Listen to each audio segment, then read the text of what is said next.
John 14 verse 6, sinabi sa kanya ni Jesus, "Ako ang daan." Wala na pong ibang daan para tayo ay mapatawad, para tayo ay maligtas. Si Jesucristo lamang ang daan.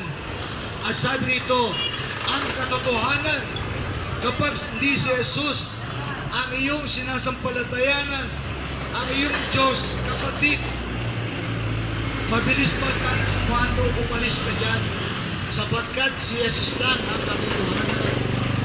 Kaya, sino mang kumakalaban si Jesus, kagaya yung pinapakita doon sa Paris Olympic, na kung saan ginagaya nila yung Last Supper at pinamak nila si Jesus, mga kapatid, walang kapatawaran sa Diyos yun.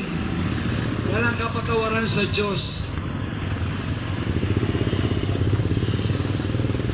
Si Jesus lang ang katotohanan. At sinabi nito ni Jesus, at ang buhay. Sino man hindi makaparoroon sa Ama, kundi sa pamamagitan ko. Si Jesus na nagsabi, siya ang daan para maligtas tayo at para tayo mapatawad sa ating mga kasalanan. Siya rin ang katotohanan para hindi ka mailigaw ng sino man. Mga kapatid, basahin po natin ang salita ng Diyos, ang ating mga Biblia. Huwag mong hayaan yung Biblia mo sa bahay, ang mga butiki ang nagbabasa o yung mga ipis.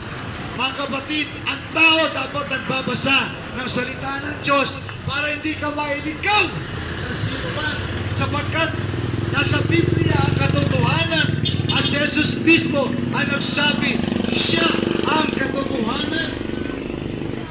Kapag hindi si Jesus ang tagapagligtas, kasinungalingan niya, huwag kang magsayang ng oras mo, huwag kang magsayang ng panahon mo, huwag kang magsayang ng pera mo, huwag kang magsayang ng oras mo. Kapag hindi si Jesus ang tinataas, sinabi ni Jesus, walang makaparoroon sa Ama, kundi sa pamamagitan ko.